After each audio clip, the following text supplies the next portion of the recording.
hapa siku hii ya leo, wageni waalikwa, watumishi wote mlioshiriki mkutano huu, wanahabari, mabibi na mabwana,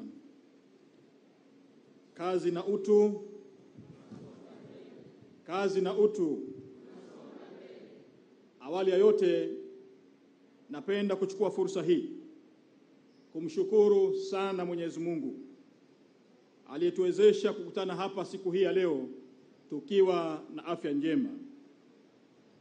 Lakini pili, nichukue fursa hii kumshukuru sana, hii ikiwa ni ziara yangu ya kwanza katika kukagua utoaji wa huduma za tiba tangu nilipoteuliwa na Mheshimiwa Rais Daktari Samia Suluhu Hassan, Rais wa Jamhuri ya Muungano wa Tanzania na Amiri Jeshi Mkuu, kuwa waziri wa afya, na niliona sina pengine pa kuanzia isipokuwa nianzie hapa katika hospitali yetu ya taifa ya Muhimbili. Ninawashukuru sana kila mmoja. Nilikuwa najaribu kumuuliza mkurugenzi pale kama mliwahi kupata kiongozi akafika hapa akafanya mkutano kama ameniambia, haijawahi kutokea. Huu ni mkutano wa kwanza kuufanya wa aina hii. Kwa hiyo niwashukuru sana viongozi, niwashukuru watumishi, nimshukuru kila mmoja. Ninatambua sekta hii ni sekta nyeti sana. Na katika miaka yangu ya utumishi wa umma, huu ni mwaka wa 23 na kwenda mwaka wa 24 nikiwa kwenye utumishi wa umma, mwaka wa karibu wa 24. Kupata nafasi ya kufanya kazi kwenye sekta hii ni heshima kubwa kwangu, ni heshima kubwa kwa Watanzania, kwa sababu tunakwenda kuimarisha sekta hii ya afya katika misingi ambayo Rais wetu Daktari Samia Suluhu Hassan anatamani kuona sekta hii ikipiga hatua. Kama ambavyo nimetangulia kusema, huu ni mwaka wangu wa 23 katika utumishi wa umma. Huu ni muhimili wangu wa 3. Kwa kuwa mimi ni mwanasheria, nimefanya kazi katika mihimili mitatu sasa. Muhimili wa mahakama ambako nilikuwa hakimu na vyeo mbalimbali vya kiandamizi katika muhimili huo. Muhimili wa bunge ambao nimekuwa mwenyekiti wa kamati za bunge katika vipindi vitatu. Na muhimili wa serikali hii ikiwa ni wizara yangu ya 5. Nawashukuru sana viongozi kwa mapokezi makubwa mlionipatia. Uwepo wetu hapa siku ya leo na kwa nafasi niliyoipata, hatuna budi kwa sisi tuliopata nafasi ya kuwatumikia wengine kufanya kazi kwa bidii. Hatutakuwa na lugha nyingine isipokuwa kufanya kazi kwa bidii, kuwaridhisha wale ambao tunawasimamia. Na kwenye hili niwapongeze uongozi wa Hospitali ya Taifa Muhimbili kwa kuendelea kukaa karibu na watumishi na kufanya kazi nzuri ya kuendelea kuwasikiliza na kutatua changamoto zao. Nawapongeza sana. Lakini najua bado yako mambo ya kuendelea kuyasikiliza na kuyafanyia kazi. Nilipopata bahati ya kuwa waziri wa utumishi, tulifanya kazi kubwa ya kuhakikisha kwamba tunaboresha maisha ya watumishi. Mwaka 2021 wapo watumishi waliokaa miaka 10, wako miaka 7, miaka 8, hawakuwa wameboreshewa mishahara yao na posho zao. Rais Samia alinituma wakati huo, tulifanya kazi kubwa ya kuhakikisha tunaboresha maisha ya watumishi, mishahara, posho na mambo mengine. Sasa leo hii, bahati hii niliyoipata ya kufanya kazi katika eneo hili limejaa wataalamu. Kwa hiyo hata lugha ya kuongea ni lazima uipime kidogo, tofauti na kule nilikokuwa ambako kuna wataalamu na wengine ambao hata hawakusoma hata darasa moja. Lakini hapa tuna madaktari bingwa, kuna super specialist, na kuna wataalamu wengine mbalimbali. Wapo wauguzi ambao baadhi yao, wengi wao, baadhi nilipata fursa ya kusoma nao shule za msingi, wako hapa na leo nitataka nipate picha nao pamoja. Akina Furaha na wenzake nilisoma nao shule ya msingi, wauguzi. Kwa hiyo leo nitahitaji pia baada ya hotuba yangu nipate nao picha ya pamoja kwa kuendelea kazi nzuri ya kuwatumikia Watanzania. Sasa tuna wajibu na kazi kubwa ya kuhakikisha tunawasikiliza madaktari, tunawasikiliza watumishi na kwenda kuboresha maisha yao. Hii ni kazi ambayo mimi na wasaidizi wangu ni lazima tuifanye usiku na mchana kuhakikisha kwamba eneo hili tumekwenda kulitibu na kulifanyia kazi usiku na mchana. Na imani yangu kwa rais huyu anayependa kuwasikiliza watumishi na kuwasaidia, sina hofu hata kidogo. Tuna wajibu wa kujenga hoja kwa wataalamu waliosoma sana. Inakatisha tamaa wakati mwingine kumuona mtu amesoma, ana mavyeti chungu mzima, lakini mshahara wake ni ule ule miaka na miaka. Sasa hili ni lazima tulibebe kama serikali, tulichukue. Wakati ninapotoa maelekezo kwa mkurugenzi wa hospitali hii ya taifa Muhimbili kuendelea kufanya jitihada za kuendelea kuwabakiza wataalamu hawa kwa namna utakayoona inafaa, kwa kuwawezesha, kuwapa fursa na kuhakikisha unakuwa nao karibu. Wakati unaendelea na hizo jitihada, sisi kama serikali, mimi na wasaidizi wangu, tutaona namna ya kulifanya, kubeba hoja zao na kuziwasilisha kwenye mamlaka ili kusudi kuwepo na utofauti, yule aliyesoma sana na yule aliyesoma kidogo. Hii itapendeza zaidi, au uongo jamani? Kwa hiyo nichukue fursa hii kuwashukuru sana. Ninawashukuru kwa mapokezi mazuri sana ambayo nimeyapata. Lakini pia nimepata fursa ya kuzunguka. Hospitali hii ndiyo kioo cha taifa letu. Ndiyo kioo cha taifa letu. Umri wake nimeambiwa miaka 100 zaidi ya 120. Historia yake ni ndefu.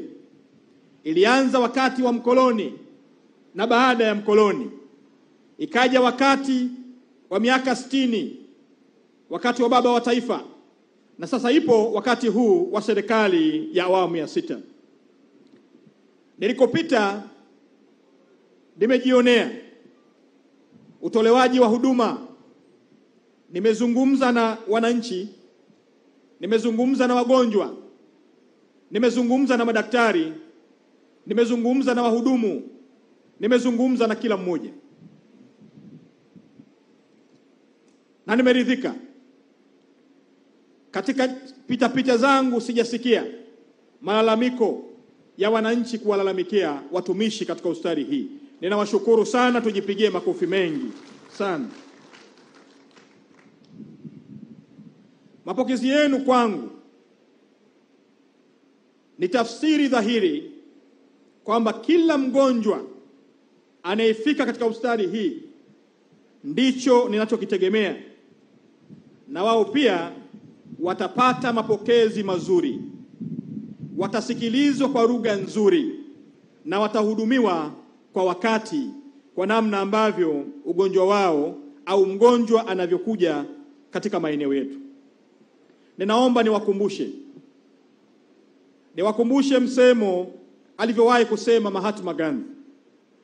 Aliwahi kusema, the best way to find yourself is to lose yourself in the service of others.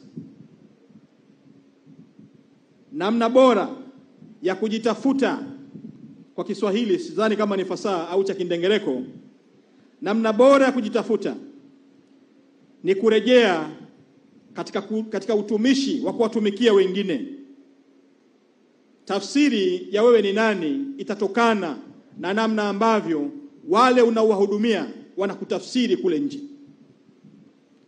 Kila mgonjwa anayo fursa ya kuonyesha kwa dhati yale yaliyomleta kwetu, na kila mmoja wetu anayo fursa ya kuonyesha uongozi wa dhati. Kila mmoja wetu anayo fursa ya kuonyesha namna tunavyotoa huduma.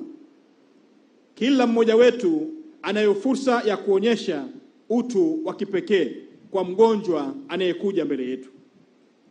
Na mimi naomba niongeze msemo huu kwa maneno yafuatayo: uongozi bora hauuoni kwa macho.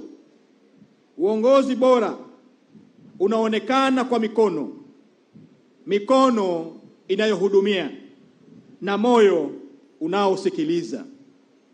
Leo hii si ziara tu ya kukagua, ni kuweka msingi wa historia, msingi unaokwenda kuimarisha uongozi wa mfano na kuhakikisha kila huduma inabadilisha maisha ya wananchi wetu.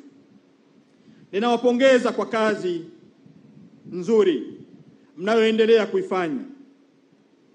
Wengi wa wagonjwa, kama ambavyo nimetangulia kusema, katika hospitali hii ya Taifa Muhimbili niliyopata fursa ya kuzungumza nao, wametaja kwa dhati ubora wa huduma mnazowapatia. Hata hivyo, ziara hii imefanyika katika wakati muhimu kwa sekta ya afya nchini, wakati ambao serikali inatekeleza mpango mpana wa mageuzi, yani transformation, yanayolenga kuipeleka sekta ya afya Tanzania katika viwango vipya kabisa. Mageuzi haya yanakwenda kugusa maeneo 6 makubwa. Eneo la kwanza ni kuboresha ubora wa huduma na kupata accreditation za kimataifa. Nami nichukue fursa hii kuwaelekeza Muhimbili kuanza mara moja mchakato wa kupata ithibati ya kimataifa. Muhimbili kuanza mara moja. Lakini maelekezo yangu si ya Muhimbili pekee. Ninazielekeza hospitali zote za kanda, taasisi zetu zote kuanza mchakato huu wa kupata accreditation, ithibati ya kimataifa. Tunapofikiri katika kutaka kufanya sekta ya afya kuwa ni sekta ambayo itawakaribisha watu mbalimbali duniani kuja Tanzania kupata tiba hapa Tanzania, tunapokwenda kufanya ithibati, itatuwezesha taasisi zetu, hospitali zetu kutambuliwa kimataifa. Tunapokwenda kutambuliwa kimataifa, maana yake ni kwamba tutakuwa na vigezo mahususi ambavyo tutalazimika kuzifuata. Tunapokwenda kufuata vigezo hivi, tutaongeza utolewaji wa huduma, lakini pia tutakwenda kuongeza pato la taifa kwa kupata wageni kutoka maeneo mbalimbali. Kwa hiyo maelekezo yangu si Muhimbili pekee, na kuelekeza katibu mkuu kuzielekeza taasisi zote kuanza mchakato wa kupata ithibati. Lakini jambo la pili, uanzishwaji wa viwanda vya dawa na vifaa tiba. Jambo la tatu ni kuimarisha medical tourism kama chanzo kipya. Jambo la 4 ni kuimarisha afya ya kinga. Jambo la 5 ni kuimarisha utafiti, ubunifu na tiba shirikishi. Jambo la 6, digital health, AI na matumizi ya teknolojia za kisasa. Ndugu zangu, kama nilivyotangulia kusema, lengo la ziara yangu pamoja na mambo mengine lilikuwa ni kujionea huduma zinazotolewa kwenye hospitali hii, kuzungumza na wagonjwa ili waniambie kuhusu huduma mnazozitoa na kutoa maelekezo muhimu kwenu yenye lengo la kuhakikisha utekelezaji wa ahadi zote ambazo rais wetu Daktari Samia Suluhu Hassan, Rais wa Jamhuri ya Muungano wa Tanzania, ambazo tayari tumekwisha zitoa, alizozitoa kwetu katika sekta ya afya, ambazo zinahitaji utekelezaji. Lakini Niwapongeze watumishi kwa mara nyingine kwa kazi nzuri mnayoendelea kuifanya ya kuwahudumia wagonjwa kwa dhati kabisa. Ninatambua miongoni mwenu mlikesha wakati wa uchaguzi mkiendelea kuwahudumia wagonjwa mbalimbali katika hospitali hii ya taifa Muhimbili na baadhi ya hospitali katika maeneo mengine. Ninawashukuru kwa huduma nzuri mlizozitoa kuokoa maisha ya Watanzania waliokuja hapa Muhimbili na maeneo mengine. Endeleeni na moyo huu wa kuwahudumia Watanzania. Lakini natambua kwamba mlifanya kazi kubwa usiku na mchana. Na miongoni mwenu hamkurejea majumbani. Mlibaki hospitalini mkifanya kazi ya kusaidia taifa hili, kulibeba taifa hili lisianguke kwenye sekta ya afya. Kwa kazi hii nzuri ambayo mmeifanya, ninamwelekeza Katibu Mkuu kuhakikisha kwamba anawaona vizuri kwa kipindi chote mlichokaa hapa hospitali. Kipindi chote wale waliokesha na wagonjwa mkiwahudumia, wale waliokoa maisha ya Watanzania ambao walikuwa mahututi, wale ambao walifanya kazi nzuri ya kutoa lugha nzuri, mkawahudumia Watanzania katika hospitali hii usiku na mchana. Na nimeambia wengine mlikaa wiki nzima hapa bila kurejea majumbani. Na washukuru sana sana kwa kazi nzuri, kazi kubwa mliofanya ya kuwahudumia Watanzania. Na amenithibitishia mkurugenzi wa hospitali hii, kila aliyekuja hapa alihudumiwa bila kujali amekuja na nini. Kila aliyekuja hapa alihudumiwa. Huu ni moyo ambao Watanzania tumeachiwa na baba wa taifa. Endelezeni moyo huu wa kuwahudumia Watanzania. Na mimi nasema, Katibu Mkuu, waharakishie wataalamu hawa waliokesha usiku na mchana, waharakishie haki yao ya msingi. Nadhani umenielewa vizuri. Mmenielewa au nirudie? Mmenielewa eh? Haya, kazi kwako Katibu Mkuu. Na si Muhimbili tu, ziko hospitali nyingine ambazo zilifanya kazi kubwa usiku na mchana. Maelekezo yangu huko kote, Katibu Mkuu, ufike kama ambavyo Daktari Samia Suluhu Hassan amenielekeza nikuelekeze. Kazi yenu ni ya kutukuka. Kazi yenu ni ya kutukuka na yenye kurudisha matumaini kwa wale ambao wanasumbuliwa na maradhi na hata kukata tamaa kabisa. Kote ambako nimepita, kote ambako nimehoji, wagonjwa ambao wanapata huduma wengi wameridhika na huduma mnazowapatia. Kama nilivyosema, sijapokea malalamiko, na baadhi ya changamoto ndogo ndogo ni za kwenda kuzifanyia kazi ndani ya taasisi, na zingine nimezichukua kwa ajili ya kuzitafutia majawabu stahiki. Ndugu zangu, nimesikiliza taarifa iliyosomwa na mkurugenzi. Hospitali hii ni kongwe na yenye historia ndefu, na ndiyo hospitali ya juu hapa nchini yenye jukumu la kutoa huduma za ubingwa bobezi. Pamoja na ukongwe huo, natoa pongezi zangu za dhati kwa kiwango cha huduma zinazotolewa hapa ambazo ni ngazi ya kimataifa, na pia kwa maono makubwa kuhusu mpango wa kuiboresha hospitali hii na kuifanya kuwa ni hospitali ya kisasa na yenye kuendana na teknolojia zilizopo duniani kwa sasa. Ninawapongeza sana mkurugenzi, bodi pamoja na timu nzima ya hospitali hii. Lakini nichukue fursa hii kumpongeza kwa dhati Rais wetu Daktari Samia Suluhu Hassan. Tumpigie makofi mengi kabisa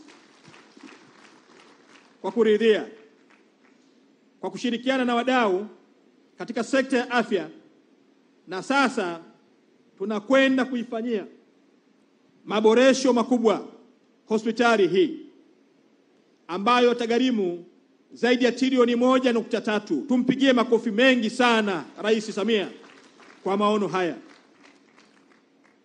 Kutokana na ukongwe huo, ninaelekeza sasa itumike kama mfano kwa hospitali zote nchini na kusaidia kujenga uwezo katika hospitali zingine ili wananchi wengi waweze kunufaika. Ndugu washiriki, kwa kuzingatia azma ya serikali ya kuboresha huduma za kibingwa na ubingwa bobezi, mwaka 2024-2025 wizara ilitenga kiasi cha shilingi bilioni 8 kwa ajili ya taasisi za Muhimbili, Jakaya Kikwete, taasisi ya saratani ya Ocean Road na Benjamin Mkapa kwa ajili ya kuwezesha utoaji wa huduma za kibobezi kwa wagonjwa, hasa wale wasio na uwezo wa kugharamia huduma za kibobezi. Kutokana na faida kubwa iliyopatikana kwa mwaka 2024-2025 ambapo jumla ya wagonjwa 677 walinufaika kwa huduma za kibobezi kama kupandikizwa uloto kwa watoto wenye sikose, kupandikiza figo, upasuaji wa moyo, upandikizaji wa vifaa vya usikivu kwa watoto, matibabu ya saratani, upandikizaji wa nyonga. Mheshimiwa Daktari Samia Suluhu Hassan ametenga tena fedha kiasi cha shilingi bilioni 6.7 katika mwaka 2025-2026. Lengo kuu ni kwenda kuwahudumia wagonjwa takribani 760 ambao hawana uwezo wa kugharamia. Lengo la Mheshimiwa Rais ni kuhakikisha kila mwananchi mwenye kutakiwa kupatiwa matibabu ya kibobezi anapata huduma hizo pasipo na kikwazo cha fedha, kwani maelekezo yake alikwisha yatoa ni kuhakikisha wagonjwa wasio na uwezo wanapatiwa huduma bila kikwazo cha fedha. Niwahakikishie kuwa wizara itaendelea kutenga fedha ili kuwahudumia wale ambao watatakiwa kufanyiwa matibabu ambao hawana uwezo. Aidha, mkakati huu una lengo la kuimarisha huduma za kibobezi na hivyo kupunguza hadha ya wananchi kupewa rufaa za kwenda kutibiwa nje ya nchi na kuwavutia wageni kutoka nje kufuata huduma hizi kama utalii wa tiba.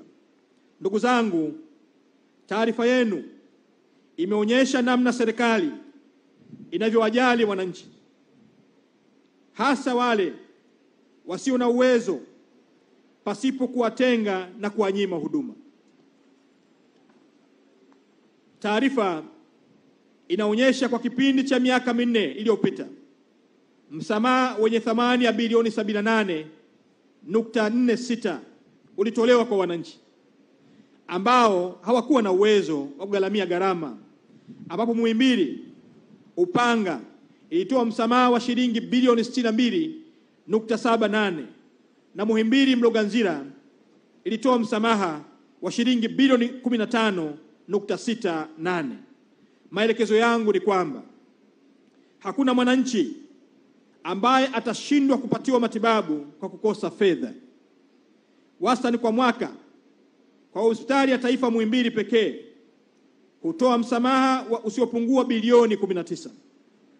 Ndugu washiriki, kutokana na kwamba serikali imeweka utaratibu wa kutoa msamaha kwa wasio na uwezo, maelekezo yangu kwenye hili ni kusimamia kikamilifu utekelezaji wa maelekezo ya Rais wetu Daktari Samia Suluhu Hassan yanayohusu ahadi zake kwa siku 100 akiwa kazini. Katika maelekezo yake alielekeza hospitali zote nchini kuacha mara moja kuzuia maiti, kuacha mara moja, na hospitali zote nchini kuweka utaratibu maalum ni namna gani wataweza kupata fedha zilizotumika kumhudumia mgonjwa hadi kufikia hatua ya kifo. Hospitali ziweke utaratibu utakaotambuliwa na Watanzania, Lakini kuanzia sasa, maelekezo yangu kwa hospitali zote nchini, kuanzia hospitali hii ya taifa, hospitali za kanda, hospitali za mikoa, rufaa, hospitali kule chini zinazosimamiwa na halmashauri zetu, hospitali za wilaya, hospitali za halmashauri, kwenye vituo vya afya kote nchini, maelekezo ya Mheshimiwa Rais Daktari Samia Suluhu Hassan kuacha mara moja kuzuia kuzuia maiti katika maeneo yao. Sitegemei baada ya leo kusikia popote nchini watu wameshindwa kwenda kuzika kwa sababu tumezuia maiti. Wekeni utaratibu ni namna gani mtaweza kurejesha fedha iliyotumika kumhudumia mgonjwa. Lakini katika eneo hili ziko taarifa nilizozisikia. Ziko hospitali ambapo wagonjwa wanakaa muda mrefu bila kuhudumiwa. Wengine wanasubiri upasuaji, wanasubiri huduma za upasuaji kwa muda mrefu. Mgonjwa anakaa miezi 12, anatumia mpaka milioni 5 mpaka milioni 10 kusubiri upasuaji, hali inayompelekea kifo. Na ndugu wanakasirika sasa, wanasema hatuwezi kulipa. Ninawaomba tujirekebishe katika maeneo yote ambayo kesi za namna hii nimezisikia. Ninawaomba tubadilike. Pale ambapo kumekuwa na changamoto za namna hii. Na maeneo mengine nimearifiwa kwamba wakati mwingine inakuwa vigumu kuwapata madaktari bingwa. Kunakuwa na intern, wale madaktari wa mafunzo kwa vitendo, ambao baadhi yao si waaminifu, wamekuwa wakiomba rushwa kwa wagonjwa. Wamekuwa wakiomba rushwa kwa wagonjwa, baadhi yao wasio waaminifu. Vitendo hivi na rushwa hizi wanaziomba ili wapangiwe tarehe ya karibu ya upasuaji au kupatiwa huduma. Vitendo hivi kuanzia leo sitaki kuvisikia. Sitaki kuvisikia. Pale ambapo tumewaweka madaktari kwa vitendo, tuwasimamie. Tuwasimamie kuona mienendo yao pamoja na kazi nzuri wanayoifanya baadhi yao. Lakini kumekuwepo na changamoto, mgonjwa anakaa miezi 10 mpaka miezi 12 hajapangiwa upasuaji kwa sababu aliomba rushwa apangiwe tarehe ya karibu. Vitendo hivi si vitendo vya Kitanzania. Sitamani kuendelea kuvisikia nikisimamia sekta hii kama waziri mwenye dhamana. Kwa niwaombe eneo hili turekebishe. Lakini wapo wagonjwa ambao wanasubiri vipimo. Baadhi ya vipimo mashine zimeharibika. Na baadhi ya maeneo vipo vipimo tumenunua, serikali, rais wetu Daktari Samia amenunua kwa gharama kubwa. Kwa mfano pale Ocean Road, taasisi yetu ya kansa,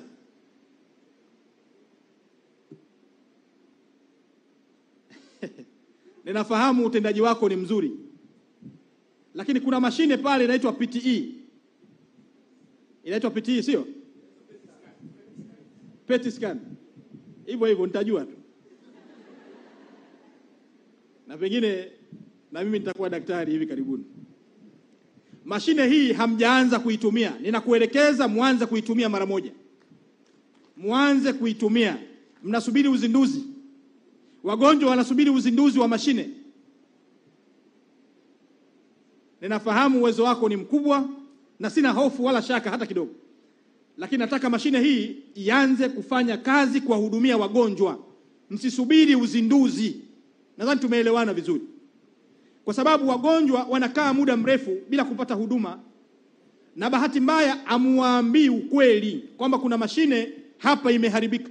Mnawaingiza kwenye mchakato mmoja wakisubiri mchakato wa pili kwa sababu mashine haijaanza kutumika. Kwa hiyo maelekezo yangu, mashine hii ianze kufanya kazi. Msisubiri waziri kuja. Kama mnataka izunduliwe, nitamuelekeza mganga mkuu wa serikali, nenda ukaizindue.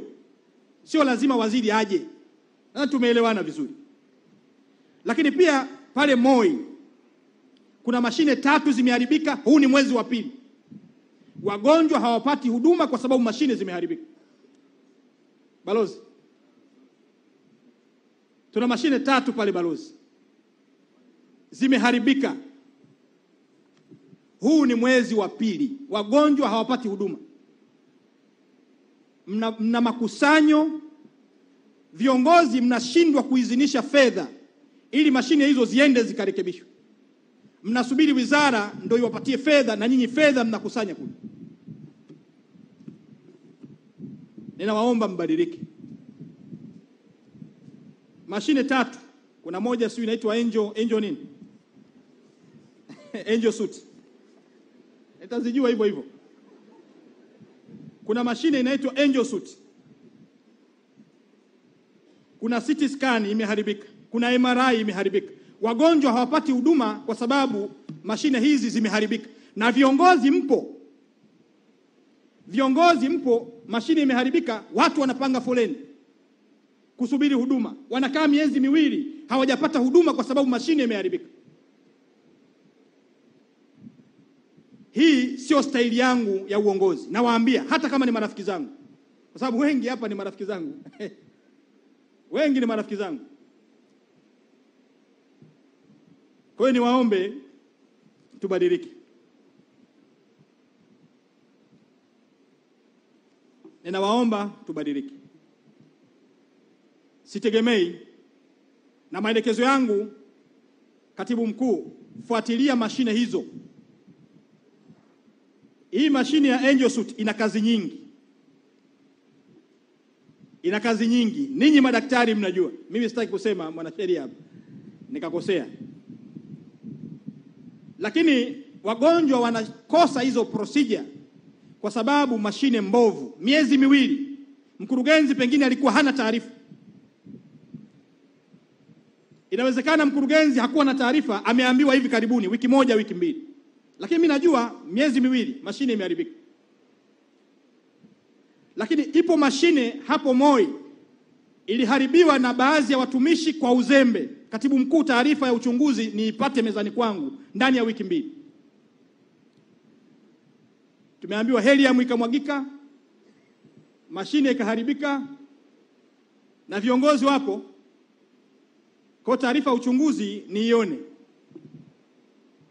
Najua wengi ni rafiki zangu hapa, lakini mtanisamehe. Kwenye hili nitaomba tuzingatie misingi ya kazi zetu. Kwa hiyo niendelee pale nilipoishia. Sitegemei katika hospitali zetu zote nchini kusikia watu wamezuia maiti kwa sababu ya kudaiwa gharama ambazo zilitumika kumpatia mgonjwa huduma kabla ya kufariki.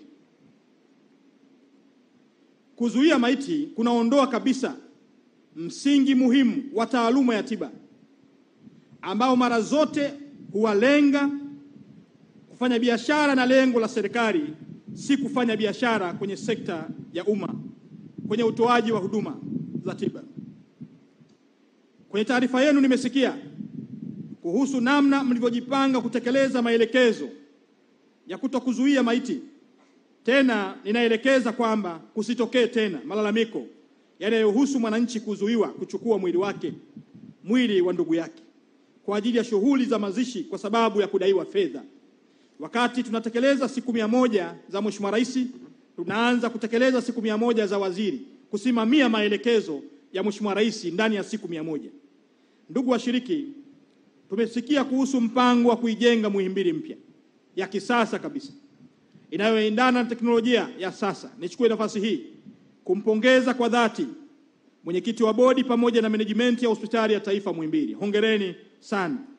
Nimeupokea mpango huu na nitahakikisha kuona ndoto hii ikitimia kwa ushirikiano kati ya serikali na sekta binafsi, ili tuweze kuwa na Hospitali ya Taifa ya Muhimbili mpya ambayo itapeleka miaka mingine 100 mbele. Ndugu washiriki, kutokana na unyeti wa sekta hii ya afya, wananchi wanatutegemea sana na wanataka huduma zilizo bora. Sasa ninayo maelekezo muhimu katika maeneo 6 kama ifuatavyo. 1. Uimarishaji wa huduma wa